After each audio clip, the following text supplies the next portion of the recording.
Hi, everyone. Welcome back to Costume Co. with another live stream, and it's on a Saturday afternoon. I'm coming to you from Toronto, Canada. It's a little bit rainy out today, but hopefully you are all having lovely weather and you'll spend a bit of time with us today. And I have a lovely guest with us. Lindsey Kear is here. She is a costume designer. She also has her own business that she runs. And she's going to tell us a bit more about that, along with telling us how to get into the costume business, some questions that you might have. We had Lindsey on probably probably a couple of months ago, Lindsey, I think it was. Mhm. Yeah. And she answered so many great questions. So today she's back because we kind of ran out of time. We had so many questions coming in. So what I've done is I've actually put together a bunch of questions that you had from the audience. And I'm going to ask those of Lindsey again, along with some questions I have. And if you have any questions, then just put them in the chat and we'll try to get to them before the end of this live stream. So we're going to be here for about an hour. So I just want to say hi to everyone who's popping in. So we've got Tim Roberts, 30 Day Reviews is here, and Scarif, who's my new friend. They're a podcaster. So welcome so much, you guys. And as people come in, we'll say hello. So without further ado, I want to say hello to our guest, Lindsey Kear, who's taken the Yeah. time out of her busy schedule to be with us today. So Lindsey, for everyone who either hasn't seen like the last live stream you were on, or also, we did the Costume Designer Diaries interview series, which you're featured in. Why don't you tell everybody a bit about yourself and they can get to know you better? Sure. My name is Lindsey Kear. I've been working in costumes for about a little over 15 years now. And I've done all different types of projects from TVs to movies, commercials, music videos, print. And I started a consulting business a little over a year ago called The Costume Consultant, where I help people get into the costume industry as well as help support my fellow colleagues. Yeah, it's a really great service and something I think that's been needed for a long time. Certainly, we didn't have anything like that when I was first starting out. So, such a great thing to have. So, some of the questions we're going to get into, we're going to talk a bit about the costume business. We're going to talk a bit about Lynn's background, how she got involved in costuming. So, as I was mentioning, if you have any questions for her, just put them in the chat. Just maybe put Q or question in front of it, and then I'll know. We already have a question from 30 days. Okay, 30 days. I'll get to that in a second. Okay. So let's start out with how you got into the costume business. Tell us a bit about that. Sure. So I started off my career at Ralph Lauren, and I worked in the fabric development department. And I would prep all the runway shows, and Lauren would bring in a stylist who would put the looks together. And as soon as I saw that job, I wanted to figure out how I could make that my job. So I started assisting on my sick days or taking time off, and FIT started a styling program. I started interning people, assisting, doing anything I could to get as much experience as possible. And then this was in New York City.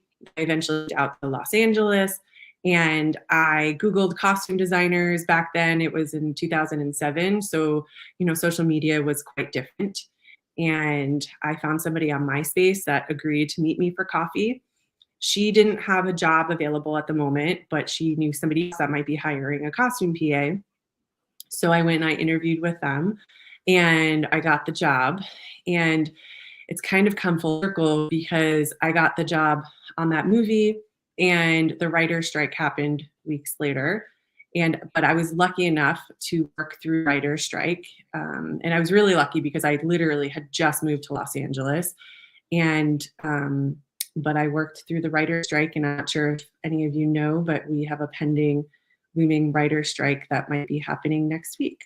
So I started as a costume PA, and then I rose up through the costume department. And now it's been many years later. You were mentioning about the writer's strike before this. I didn't know that actually. So that is going to be horrible if that happens. Okay, for everybody. So we'll have to keep our eye on what's happening there. Okay, so this is a viewer question actually. How many years have you worked in the costume field? Great question. I'm going on my 16th year. So almost 16 years. And Another viewer asked, has your education played a significant role in furthering your career? I mean, you alluded Mhm, to that a little bit, or was it mainly gaining job experience? mhm. That's a viewer experience question. It's kind of a combination for me. Um, when I went to college and undergrad, I was a communications major and a business minor because my father required me to get some business experience.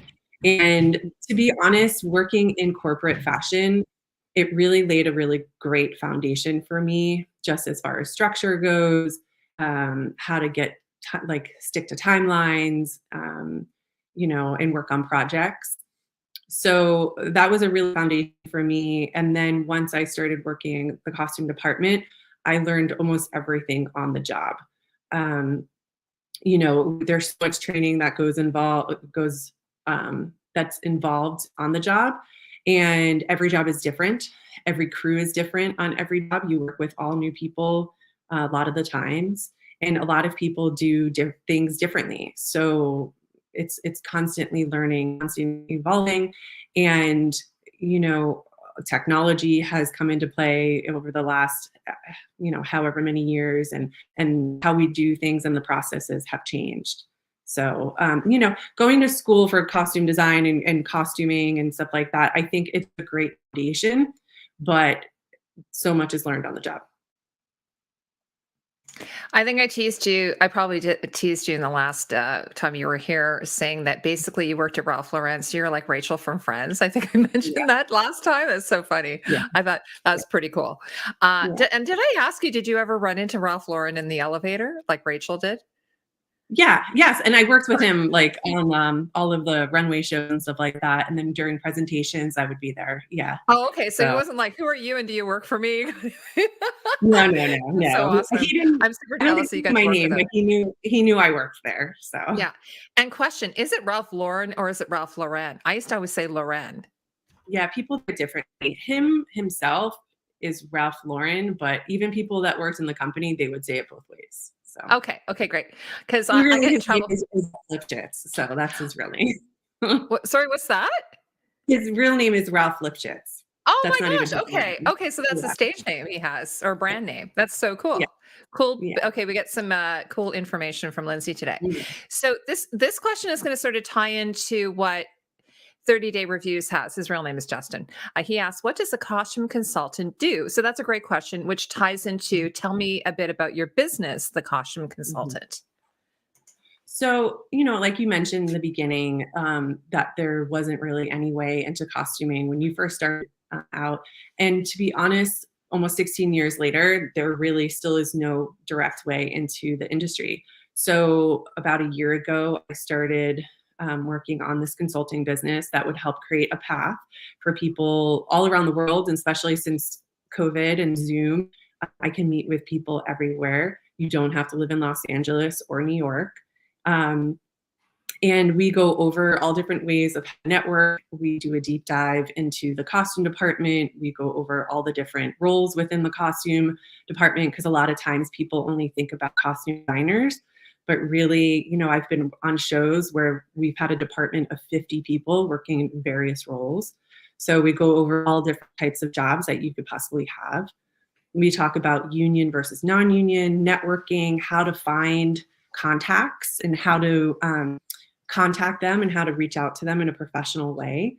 And then, I give you homework, and ultimately, if you're first starting out, I would love to see you land your first job. And I've worked with many people that have landed their first job in costumes.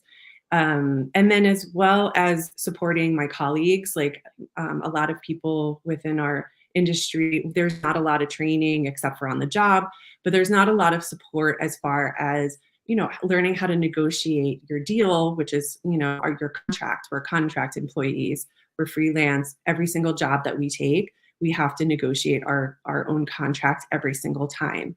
So we go over all of how to negotiate, what the deal memos look like, all the different points you can negotiate. We go over also networking because a lot of times people get into their crews that they work with all the time. And if that crew stops working, then they need to meet other people. So we go over how to network within our own industry. And then also, if you want to work on location, I work on location, which means I travel mostly for my job. And I've been doing that for about 6 years. And we can go over, how do you find an apartment? How do figure out where to live, or what to do, or how to negotiate your deal on location, because that's completely a whole other animal. So, I do different things with people of various levels. And then also, I've started teaching all classes. I've done a couple of networking classes online, and there's going to be more classes to come. Sorry, let me just add myself. Oh, sorry. Thanks, Lindsay. Great answer. Actually, we had a question come in, right? Sort of just as you were chatting about this. So, if it's okay, I'm just going to ask it right now because it sort of feeds into what we're saying. So, Eris says, I hope I'm saying your name, or maybe it's Aries, says, I'm trying to break into costume myself and have secured a few interviews. Like, congratulations. What would you like to see in a potential trainee at this stage? So it really depends on the location, like where you're located, because some places are union, and there's certain rules that go along with that. And when you're working on a union job and you're non-union, you're just getting out, you need to be a costume PA, a costume production assistant. So as a costume production assistant, I would say, being really organized, having a notebook, follow-up skills are really essential. Communication, ask questions, um, just being able to communicate is a really big thing. I know I already said that, but when you're a costume PA, you're not expected to know much. It's entry level, so you're learning a lot of the job. And as I mentioned, even when you're a costume PA, you're going to learn new things on every single job that you do. So, but when you're interviewing and had your interview, what I always like to say is follow up after that interview and send a thank you email if you can, and always, circle back and just communicate that you really enjoyed them taking the time to meet with you and how excited you are about the possible opportunity. That's great advice.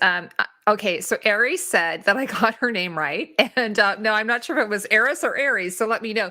But great advice about following up after the interview, and I think you mentioned that last time you were here. And I think that's just great advice for just anything in our life. Like if someone takes the time to meet with you, it's always really nice to send a little follow up thank you Yes. to And, them. to be honest, working with the young ones, the age of social media and things are very casual.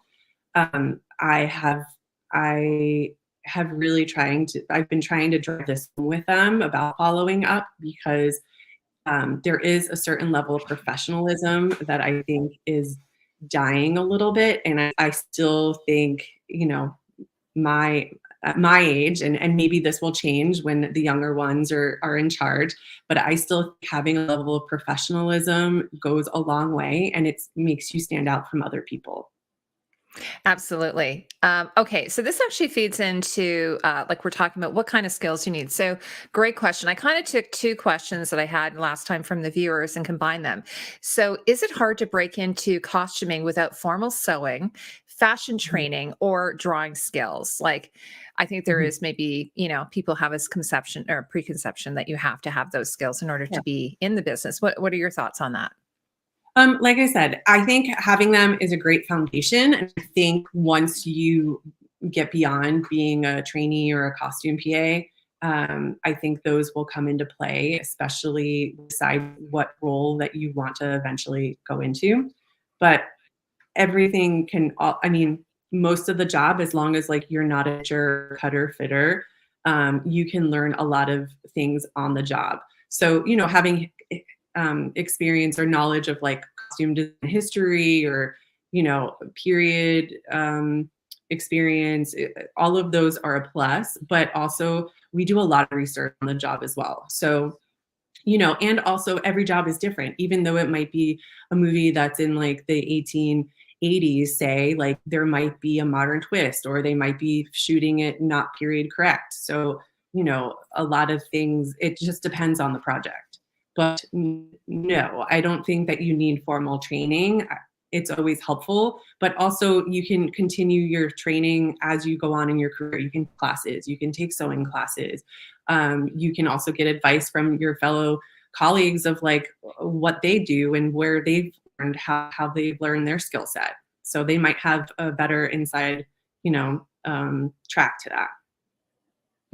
Plus, there's like many different departments in the wardrobe, so you might find there's one area that is suited for your skill set better. Like for instance, I was really good at organizing. That's always been my really good skill that I've had. And you may not think that, Lindsay, because of our correspondence. Hopefully you think it is. But like in terms of the wardrobe, I was always really good at like running, like managing the wardrobe department, like the supply that we'd have. So sizing all the costumes, sorting them, putting them in order,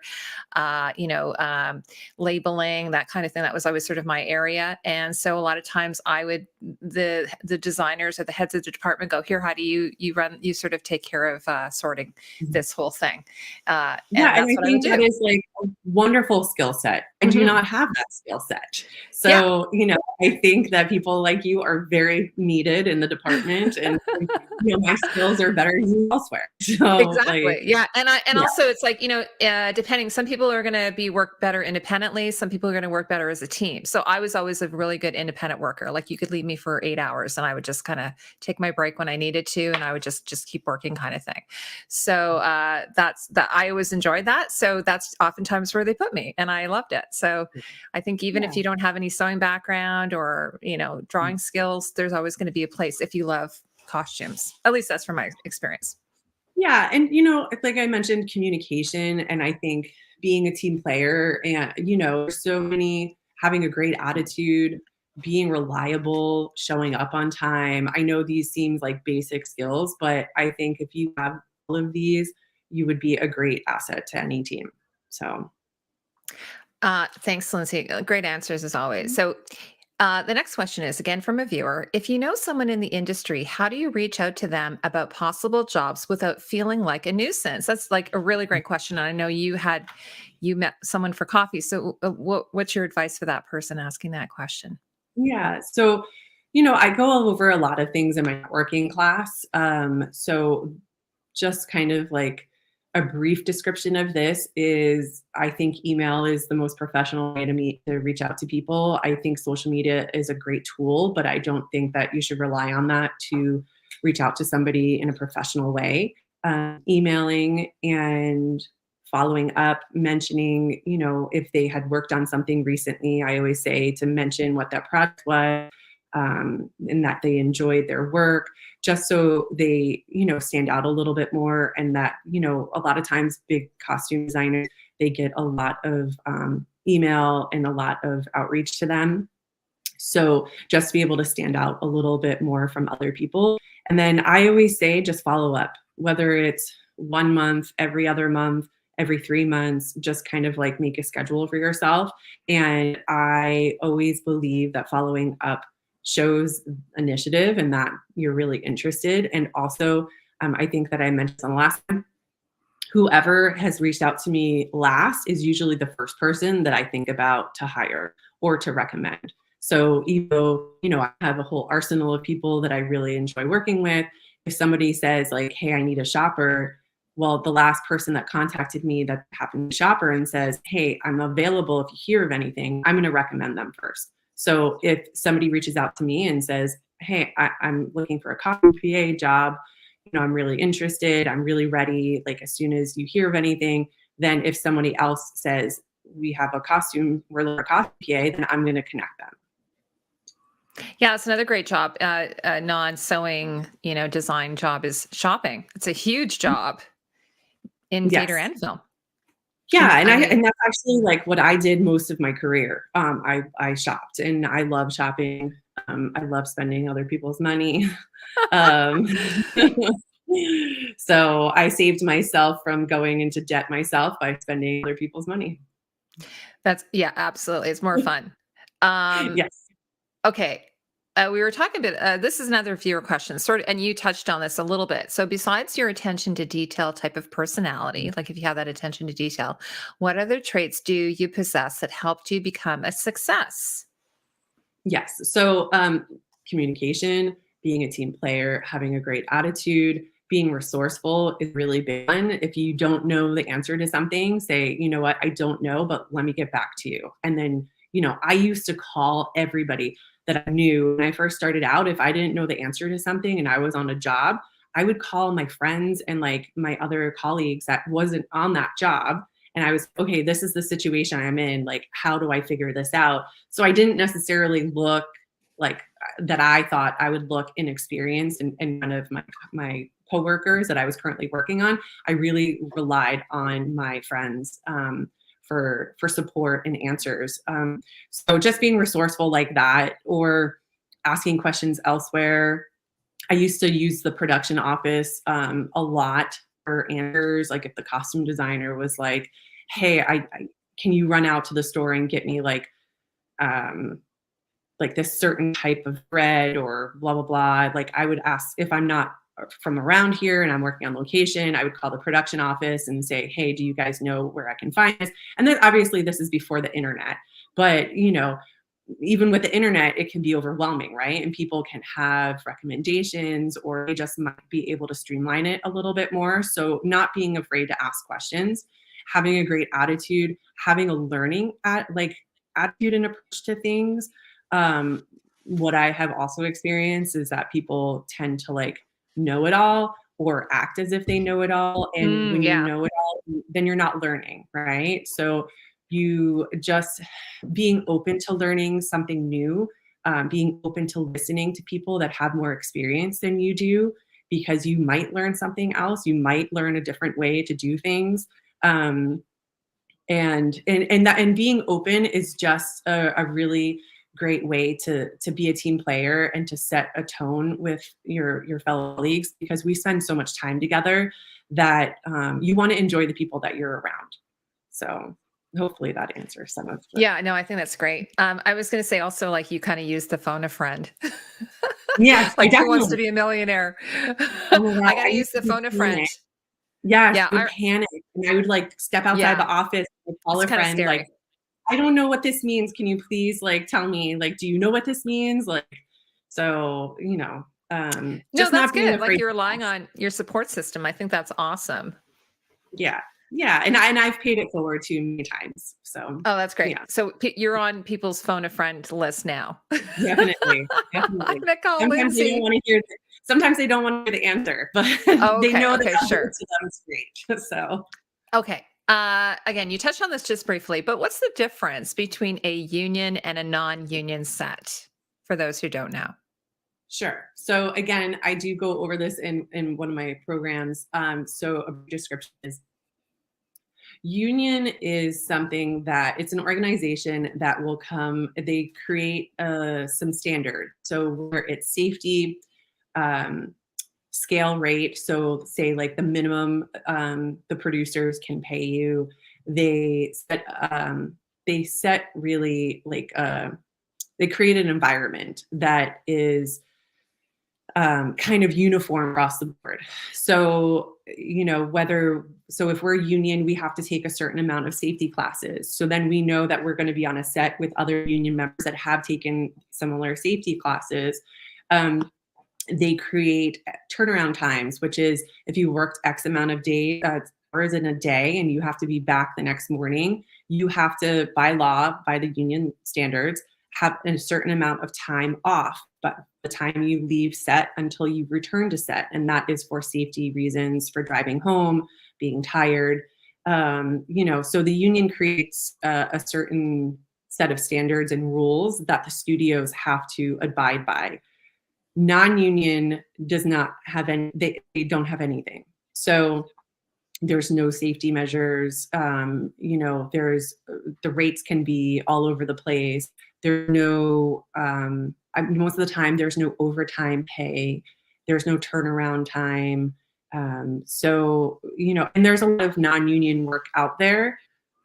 And sometimes they pay more to get, certain level of experience, whether they want to pay more to attract the union workers, because we do tend to have more experience.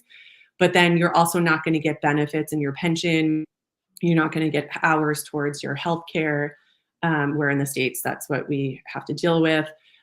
So non-union, they don't pay into any of that. Where the union, I have a pension and I have health insurance through my union. Yeah. Okay. Great answer. And what do you think are the majority union? Do you think, or how is that sort of broken up, or to your knowledge, or maybe you don't know? As far as like the projects, like Yeah. Like, movies or and would you say the majority of the projects, probably at least the ones we see on the big networks, are unionized? I'm yes, assuming. Yeah. yes. Most of the time, reality is not union, but Yeah. yeah, I was going anything to actually script. say something about that. There was something that just came out about. I haven't seen it, but Love Is Blind. Oh yeah, A really I horrible. Yeah, I didn't watch it, but it's in England. But apparently, like the talent weren't even being paid like minimum wage, like just right. crazy work conditions and things like that. So Yeah. reality television tends to not fall under a union. Yes, and they're really, again, ironically, back in 2007 when the writers went on strike, there was a really big reality TV boom because they didn't need the writers to write um, any scripts or anything like that, and then also because a lot of union shows were shut down, then the reality shows really came out in a big way in 2007. So we might be seeing that short. I mean, there's already tons of reality shows, but um, yeah. So I would say a lot of reality is non-union, but for the most part, many movies, for the most part, like if the non-union movie, it's usually a movie that is like $2 million total budget or less. So anything really over that, most likely it is union. And a lot of times the unions will come in and they want to flip it, which means that they want to turn it union, especially if there's a certain amount of union members working on the project, then they want to force them to flip it. It just costs production a lot of money, and then they have to pay all the union benefits. So a lot of times they'll try to fly under the radar, and they don't get very far. So Yeah. Well, speaking of unions and so on, like, and maybe you can speak just to the union shows. Like, what kind of hours and pay would someone on set be expected to get paid? Like, I mean, I guess it's going to depend on entry level or, a yeah, seasoned person. so I can talk about costume PA. So entry Hmm. level, um, I think the latest that I've heard is roughly around $200 a day, and that's for a 12-hour day. Um, And I mean, it hasn't gone up that much. When I first started almost 16 years ago, I think I was getting 125 to 150 a day. So it has not increased very much. Commercials do offer a higher pay for costume PAs, but usually those are shorter projects. So, but usually as a costume PA, you're going to be working 12 hours a day at around $200. So then you get into the union stuff. It depends on per project, per contract, um, based on whoever is working, because like I mentioned, we all negotiate our rates. So yes, there might be a scale rate, which is like the basic rate that you have to start negotiating. But like I personally, I work for above scale, and it all depends on the type of contract that I'm working under, and also the budget that the project is. That will determine what the scale rate is um, per position within the costume department. And so also everyone in the costume department gets different rates based on their category of what they wonder. Yeah, and then like so a 10-hour day would be your standard day. I'm assuming Um, I would for say for so a PA. 10 hours, 12 hours. 12 hours. Okay. So they would get Yeah. paid 200 for 10 hours, but then they would make a bit of overtime then if they did 12 hours. Is that correct? Um, no, as a costume PA position is non-union. So they Oh, don't your PA is non-union in the United States? Oh, yes. that's interesting because in Canada it's different. Yes. And a lot of times in Canada, they don't even Yeah. use costume PAs. They call them Yeah. trainees. It is a union position. In the States, no, costume PA is a non-union position. Oh, okay. Okay, that's interesting. All right. Okay, great stuff. Next question. This is for costume designers from a viewer. Do you always need an agent to be a costume designer for bigger shows? You don't need an agent. However, there are many benefits to having an agent because they know what's coming up, have a lot of relationships with the studios and the showrunners. They also, because, so like my agency, they also represent DPs and production designers. So when they're hiring a crew for a show, they're going to hire a production designer way in advance before they're going to hire a costume designer. So they know what is coming down the pipe way before I might even know what's happening. And also they are very heavily involved in negotiations. So, you know, like I say, like a lot of times I negotiate my own deals when I was, you know, when I'm assisting or as a shopper. But as a costume designer, my agent will negotiate the deal and they will negotiate, they'll set up the interview. They do all the communication between the studio and me. So like I kind of stay out of it. All I need to do is get ready for my interview and you know, go from there. And then also if there are any issues on production, then I would call my agent and my agent would get involved with the studio. But you don't need one necessarily. It just does help escalate your career and get you into rooms that you might not necessarily be able to get yourself into. But it's a bit of the like, but how do you get the agent without the jobs, right? Like it's one of those things. Yes, yes. For a really long time, I tried to get an agent, and no one wanted to meet with me. And then, um, right during COVID, I think right when I started working again, I started taking meetings with agents, and I was able to sign with one. So, but you know, it took many many years. And Mhm. yeah, a lot of times they want to see like what your credits are, and you can work on big budget stuff. And you know, I have a lot of credit as an assistant designer on big budget movies. So, you know, they took a chance on me signing with me that then I would transition over to being a costume designer. Mhm. I also have like just a few designers that I've interviewed, and they have publicists. Like, what are your thoughts on having a publicist as well? Yeah, so having a publicist is very helpful when you just finished a show that you think that is going to be a success, because the publicist will get you placed, you know, get you interviews in all the different magazines. They'll get you, you know, maybe hopefully help you with getting like sponsorship deals or collaborations. You know, we're really pushing to try to get collaborations with clothing designers if you want to do a capsule collection based on a show. So if you just finished a show that you do think is going to be quite successful in many different ways, then getting a publicist is helpful to get your name out there into, you know, more mainstream um, arenas.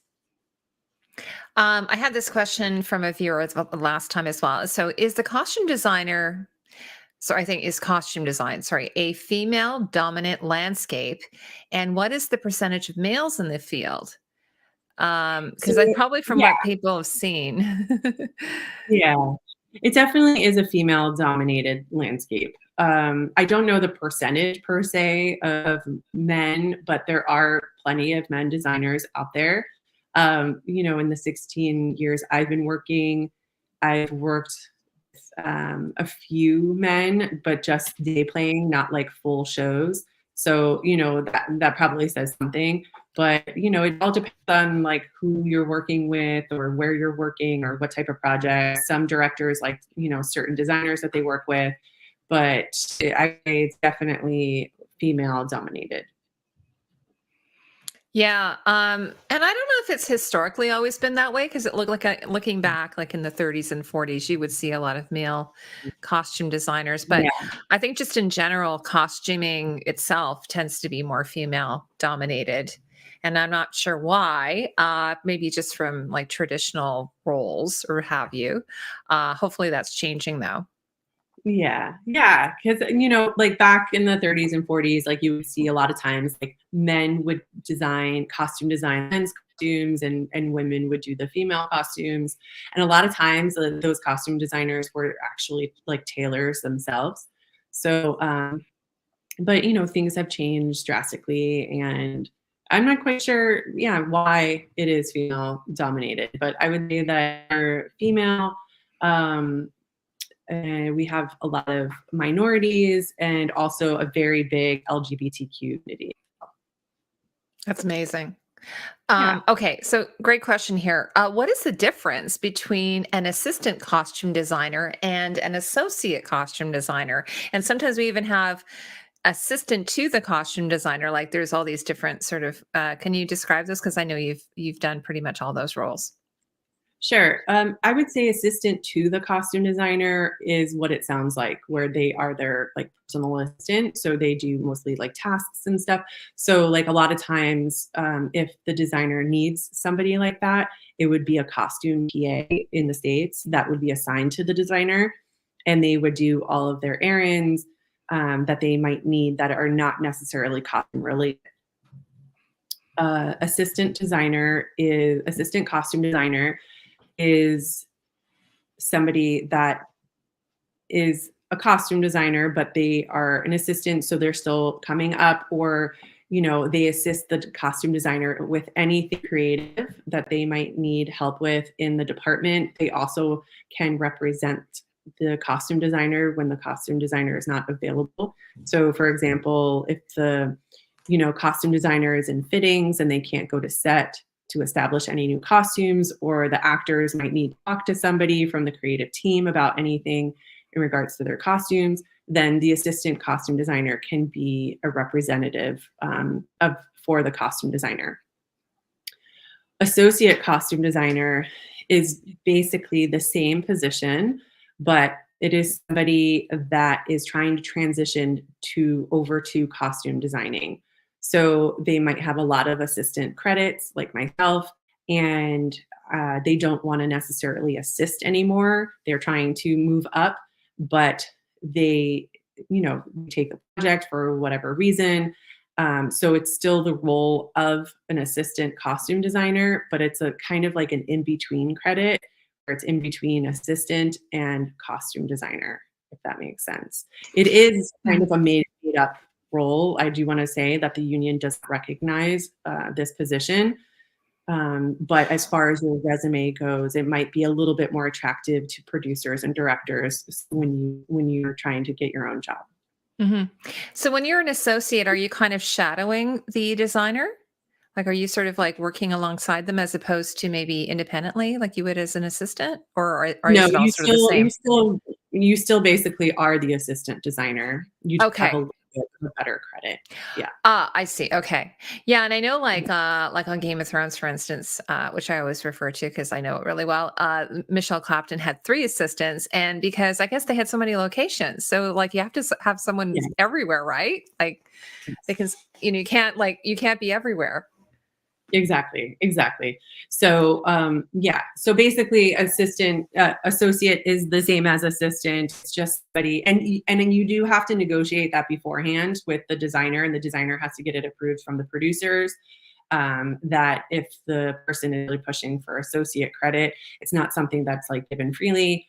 It's really up to the discretion of the costume designer. But it is different than co-costume designer, where that is actually a shared credit.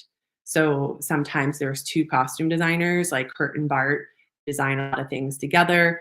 They share credit. They're the department head. They're both in the department head role, where associate is they're still the costume designer is the department head. Yeah, like I know Dune is co-designed, Jacqueline Duran, I think, and sorry, I can't remember the gentleman's name who's the co-designer, but probably again because it's such a massive, you're dealing with a massive, like I Right. think on Cleopatra, I think there were 4 or 5 designers. Like it was crazy. Like, have you ever seen Mhm. anything like that in recent history? Have 4 or 5 designers There on were a 4 and show? 5 designers, but, also things happen. So, you know, sometimes when there's multiple people listed on the project, something might have happened. The costume designer might have been let go. They might have, they might decide to leave the project early, and then they still need another costume designer. It depends on how much that original costume designer designed of the project, that they would still share that title with somebody else. Sometimes the project is so big that they do need multiple costume designers. Also, when there's reshoots and the original costume designer is not available, then they'll hire a costume designer to do the reshoots. So then they also get a costume designer credit, but they would get costume designer credit for the reshoots. Yeah, because that's a completely like, and I was going to say, actually, a lot of times I've noticed, let's say on a series, they might split up the episodes like five and five Mhm, or something like that. Like I know on Stranger Things season 1, they did that. Although again, you might be right. It might be possible that they came in, things didn't mhm. work out. They brought in another one. So we don't really know. It's all that, all the It's all behind a the mystery. scenes things going on. Yeah, Um, yeah. okay. So another question I have, again, this was from an audience, great audience questions. Any tips for breaking into specialty costuming, such as, for example, armor or more like sci-fi fantasy works? And are specialty costumers in high demand? Mhm. Sorry if you. I hope Um, you got that. I kind of bungled it yeah, a bit. sure. So, especially costuming is exactly that, right? So, it really depends on the project and what the demand is. Like, if there are shows that are going on, like Game of Thrones or House of Dragon, or if there's a lot of sci-fi happening, it really depends on like the culture of what's happening and also what is being developed and created. Um, but as far as trying to break into as a specialty person, I always suggest, promote your stuff on social media. It's basically your online portfolio. People will look you up and they want to see like what you're working in, what you've done in the past. You don't necessarily have to have big fancy credits, but if they can see that like your specialty is embroidery or, armory or any type of thing like that, then put everything online, put the process that how you're doing it online. Put all the things that you've made. Like a lot of times people are cosplayers and make their own costumes. I always recommend them putting their stuff online. So when they reach out, that then they visually have something that they can show people. Yeah, and that's something again we didn't have when we were younger. So I mean, this is amazing. Like that, you have this, or Pinterest or what have you. We didn't have anything where you can put your portfolio online. Or there's like the one I go to a lot. I think it's Art Station. A lot of illustrators go there, and so I love checking out. Especially like a lot of one thing I don't remember when I was younger. I'm sure it was around was concept artists for costume design. Like you see these people who take the whatever it is that the designer has in their mind and sometimes they even add the actor on there as well. Like I thought that was a really interesting sort of position to have. So you'll see that stuff on ArtStation or some of Right. those websites. Yeah, concept artists are basically, they're a more advanced version of like an illustrator, right? Where like a lot of costume designers used to use illustrators. Concept artists a lot of times will have backstory or the history to the character. So, for example, Marvel, they have a whole team of concept artists that have extensive knowledge about the comics and all the characters. So, a lot of times they will create the characters um, by drawing them, and we'll drop the actor's face in there or whatever, and then the costume designer will chime in and maybe tweak something or maybe not. Like with Marvel, they're very protective over their characters. So a lot of times the costume designer, what their role is take that art, the concept, and to build it. And build it as closely as possible that the concept artist created it to be. So a lot of times the concept art will be created first before the costume designer is even involved. Yeah, and I mean, you must have had that experience working on what's the Hulk, Mrs. Hulk. Well, Sorry, I've gotten it wrong. Sorry. What Miss was Hulk, yeah, Miss She-Hulk, Hulk? yeah, yeah, A lawyer at large. It was a great show. Yeah, so you must have had to have worked with with Marvel and the concept artists and so on to be able. Was it Ryan Meinerding who worked on that? Do you know? yes, He's like the yeah, big one. Ryan, He seems to do everything, yeah, right? Yeah, I yeah, he follow was him like, on Instagram because he's always posting. yeah, Well, yeah, One of the things I remember that happened with Black Panther, for instance, is Ryan did, I think he did the design for Black Panther. And then when they went to do the Black Panther movie, they changed his design again. But then, like, Ruth Carter said, "Hey, like, I'd love to imbue like some of the triangle motif into the costume because it's sort of a sacred symbol in Africa." And I thought that was really great. So it became sort of a partnership, not just him being like, okay, this is what we're doing. She had a say in it. And I thought that was amazing. And I think also Ruth Carter is Ruth Carter. And so she, she has, she has the experience and the accolade and the respect to be able to speak up and be able to, share ideas. So. Yeah. Anyway, like we're almost at the end of our questions, but I was going to say, if anybody has any questions, please put them in the chat. I want to say hi to Justin's here. And who else came in here? I saw Lynn. Hi, Lynn. Thank you so much for joining us. And this will also be available on the replay if anybody wants to come back. But Lindsey, maybe before, like, we're just gonna go a little bit longer, but I know you told everybody about the Costume Consultant, which is your business, that you sort of you came up with this idea. So, what is it like? Like, what was the impetus for that? And like, how's it been going so far? Like, how long have you been doing it? Like, how many clients have you been working with? If you want to share that at all. Sure. I started a year ago in April, so probably it was a year ago last week. And I've worked with people. Yeah, I've worked with people all over the world. New Zealand, England, Paris, Canada, a lot of people across the United States, and in various roles. So what I really love to do is my 3-class program is for people that are just getting into the costume business, and you can take it wherever you are. I think it's really helpful information. So we do a 3 1-hour class program. So we meet 3 times. And like I mentioned, like, we go into the costume department with all the different roles, union versus non-union, in a deeper way. We discuss how to network. I can go over how to write that intro email with you. We go over your resume and tweak it to kind of, frame it in a way that is desirable and to get other people to notice it. And I give you homework. And ultimately, hopefully you'll have made some connections at the end, if not have your own, your very first job in the costume department. On my in the costume consultant Instagram page, I do have some testimonials on there of people, what their experience has been working together, and a lot of them have job successfully, which makes me so happy because it's just people, living their dreams, and I'm just helping, people give them the information, also the confidence to really pursue it. But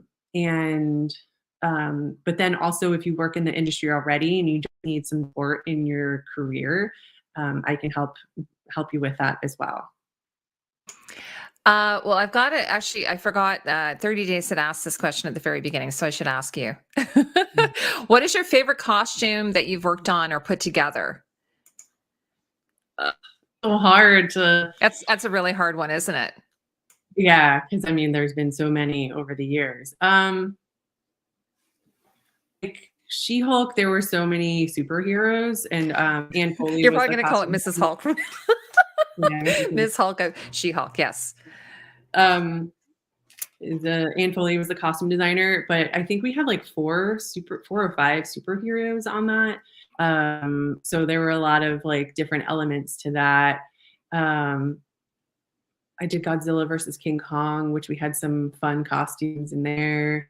I've also done a bunch of big budget commercials that we've built stuff. I've worked on the Capital One campaign with Samuel L. Jackson for over 10 years with my friend Askia. And, I've been able to travel a lot and work on that team. It's really, for me, it's more about like the experiences and the locations that are the most memorable, which I know probably costumes should be number one. But for me, it's really like a lifestyle and an overall experience. Sure. But yeah. Yeah. Do you ever go to like watch one of your shows, so and you're like, "Oh my God, that looks amazing." Like, you're just like completely blown away by your own work. Yeah, I mean, especially like I did work on the really hard projects. So to be able to see it at the end is pretty wonderful. But yeah, I guess like She-Hulk is the last project that I worked on that's out.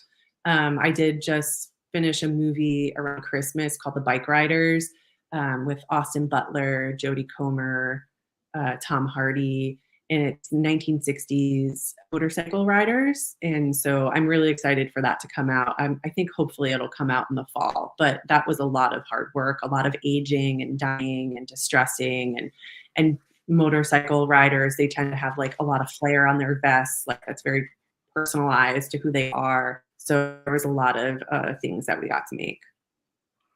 That's like an Office Space reference, by the way. Flair. Did you ever see that movie where Jennifer? Speaking of Jennifer Aniston, we were talking about her earlier. She's working in a restaurant and she's not wearing enough Yeah. flair. Office It was like a TGIF or something. Office Yeah. Space. Yeah. Yeah. Justin will love that movie because he's really into motorcycles. Hi, AU. This is a great question. I know you had something on, I think you had something on Instagram about it, about what a PA would have in their kit, like a PA kit. So this is what Sure. So it again, is. like in the States, it is an entry level position. You're not Yeah. really allowed to do anything costume related. So I always say, have a notebook and a pen. A lot of people like to write things down in their phone, but I personally am a little more old school. Also, like you bring your notebook from job to job, and a lot of times you write down the resources in your notebook of like different places to get things. So I look back at my old notebooks for resources. A reliable car is a really good one because a lot of times you're running around town. A computer is really helpful. Most of the time you do have a computer. And then I personally, like after I was a costume PA for a while, the people that I worked with on the show, they helped put a set bag for me together. So it was a lot of like, extra supply I had at the end of the show that as my wrap present, they gave me a set bag, which helped me, start when I'm on and I started working on set for a little while or doing commercials, then, I would have all these different tools in my set bag, which I do have a video on my Instagram about what's in your set bag. And I go over the basic tools and stuff like that of what you should have in your first set bag. Obviously, it evolves along the way and you collect things, but just for basics, you can find that information on Instagram. Is this a question? Oh, wait. Yes, this is a question from Aries. She says, "Oh, on that topic, recently I was looking at a D&D movie. I think she means like the Dungeons and Dragons movie, and curious about the relationship between the costume designer and concept artist in the fantasy sci-fi designs." You sort of touched on that a little bit. Yeah. Yes. So, Dungeons and Dragons, although the characters already exist, a lot of times the concept artists are big fans to begin with. That's always helpful. So, if there's reiterations of character over the years, like they know what they are. So a lot of times they are great resources to costume designers who might be hired and don't have that backstory or that back knowledge about the Dungeon and Dragon characters per se. So, the concept artist most likely will have their own rendition or their own version. And then the costume designer will collaborate with them to create what the illustration looks like. And then ultimately, the costume designer is responsible for building the costume. AU and Scarif both said that gray tape is always needed. I think, okay, we call that duct tape, I believe. I don't know what you guys call it in the States, but in Canada, we call it gaffer's tape or duct tape. Yeah. So gaffer's tape, for sure, we use way more than duct tape. Duct tape it tends to be way too sticky for a lot of times what we need it to do. But gaffer's tape we use in various for various things. But most of the time we have to borrow it from the gaffers because we don't have it. But we do use white gaffer's tape for labeling everything. Yeah, actually, I knew someone years ago that used gaffer's tape to keep a car door on their car. It's super strong. And in Canada, we're known, well, like I said, we call it, Canadians are known for using duct tape or gaffer's tape. I call it gaffer's tape, but for years, we Canadians are like, it's sort of like a joke, sort of like Tukes and maple syrup for us. I don't know. Oh, yeah. Um, Oh, yeah. Justin says duct tape in the States as well. I have literally never heard anyone say gray tape. Okay. Well, I don't know. Maybe gray tape is a civilian term. Okay. So Scarif says so much genre projects out now and are in the works. Have you seen a growth in the field as new recruits because of this? Like new, do you mean like more people entering the industry? Well, I would say since the boom of streaming, there has been a huge increase of people entering the industry. There's so many projects being made, not enough people. So that has been a really big issue.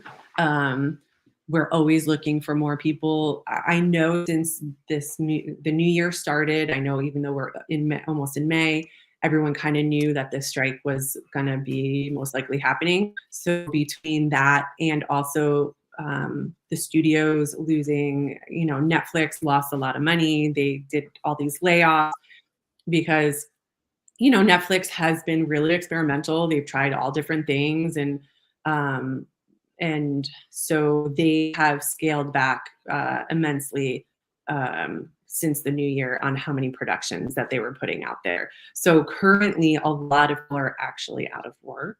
But again, we're hoping that we will know more on Monday and of next week. And then hopefully we can eventually move on and all get back to work.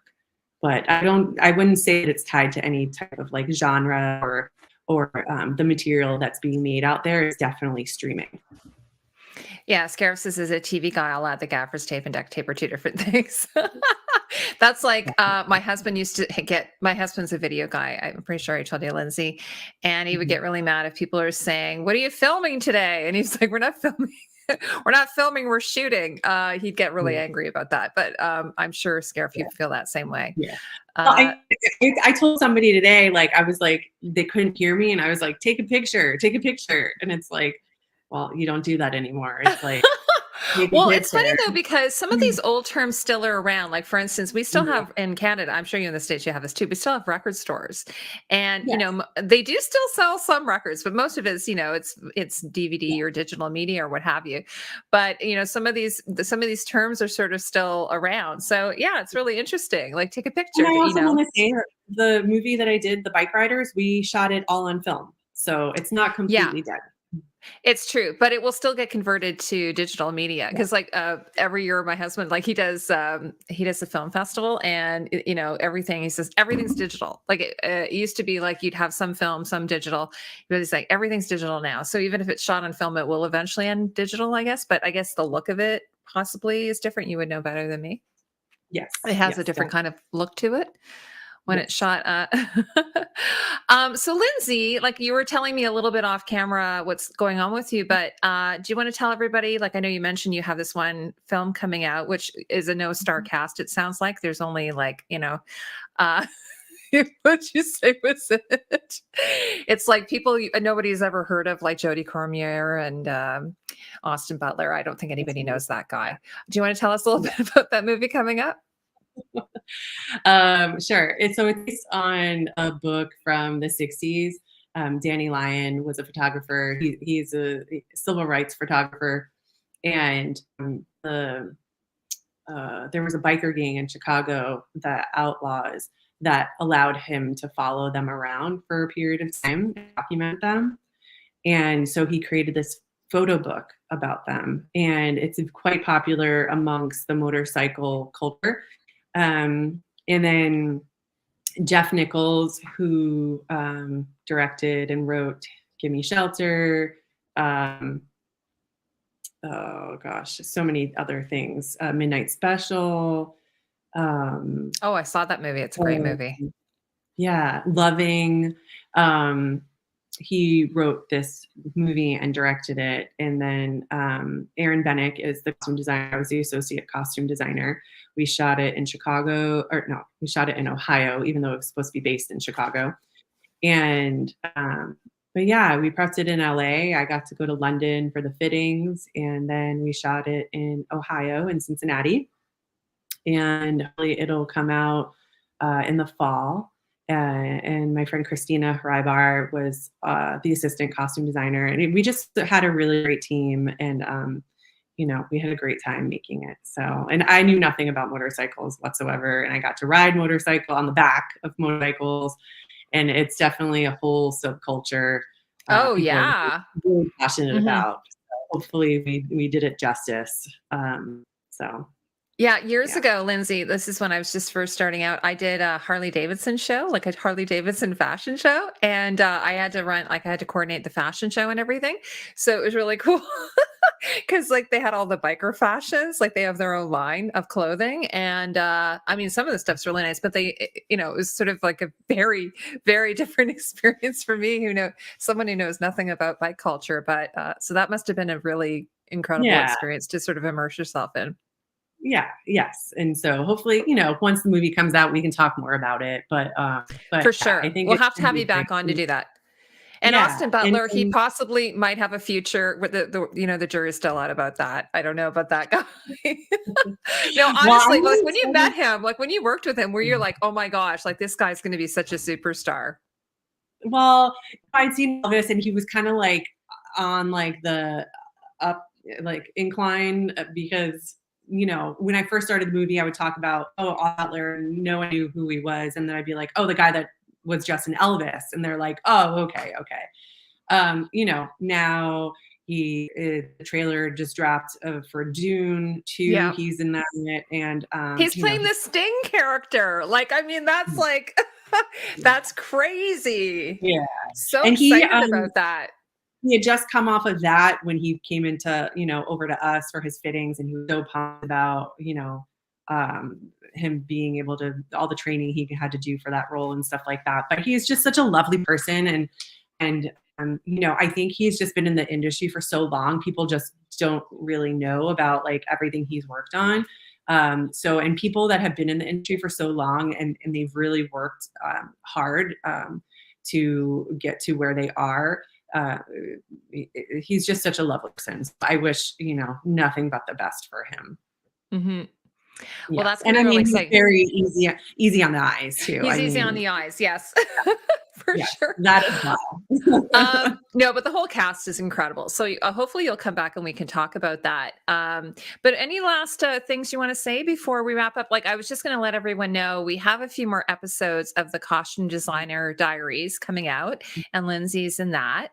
And I have actually all of her social media information below in the description. But is there anything else you want to share before we wrap things up?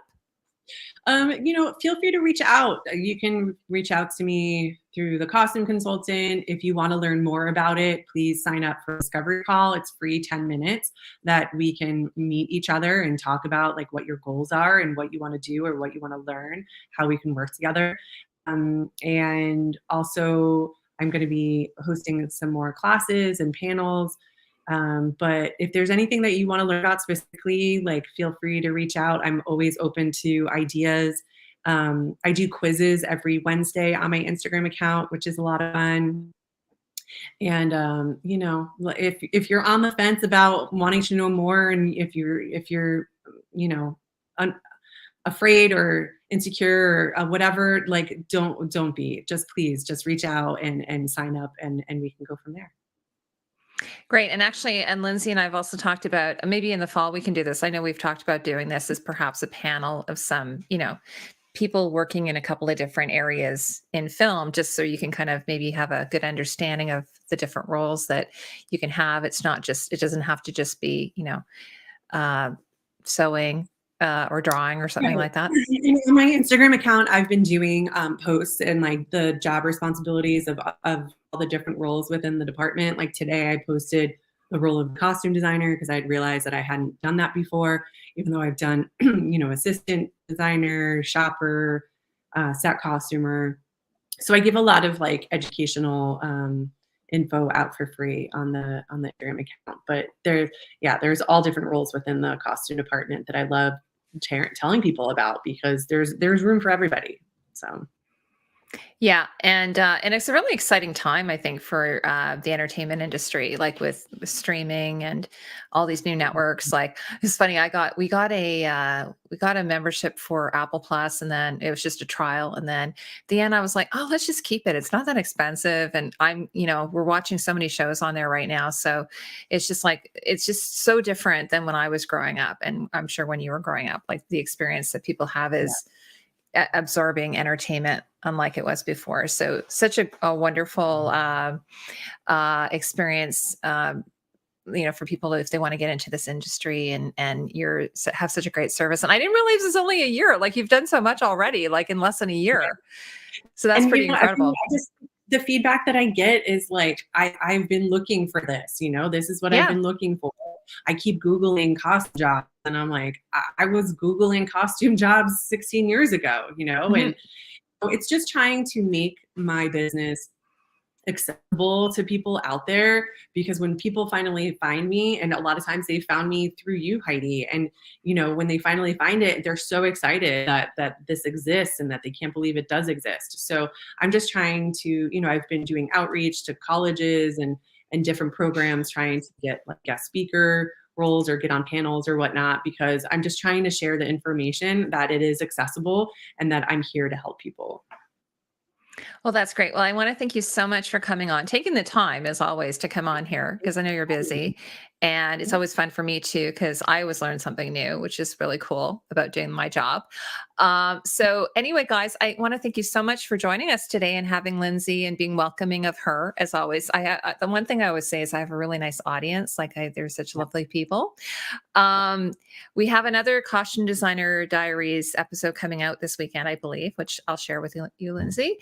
And I'm actually, my friend Angelina, I'm going to be interviewing her on Tuesday about her new show. I don't know if you've seen it, Grease, Rise of the Pink Ladies, Mm, which is a prequel to Grease, which some people might be like, not happy about that, but it's actually really good. I've watched 3 episodes so far. So it's really yeah. fun. So I'll be doing that. Thanks so People get much to so upset you. about, what, the people get so upset when they do remakes. So I think that Yeah. if you do sequels or, sequels or whatever, Yeah. I find that I'm so much more interested in that than like remaking anything, unless they're going to do a completely different spin on like, Baz Luhrmann's Romeo and Juliet. Like, Oh, unless you're yeah. going to do something completely different, don't Yeah. remake it. I'm not interested. Or Yeah. like, Jumanji, like that was a great remake. It was really good. It was really good. I have to agree. It was funny. I have a friend, John, who loves Keira Knightley, and him and I are kind of like, don't agree on, was that Jane Austen?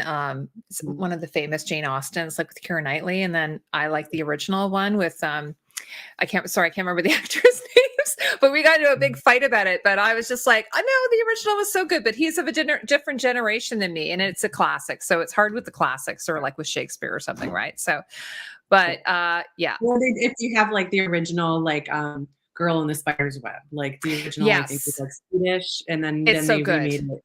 Yeah. So, okay, Yeah. I have to run. But thank you Yeah. so much Thanks for so having much, you me. guys. Okay. We'll talk to you later. Take care, Okay, everyone. all right, bye.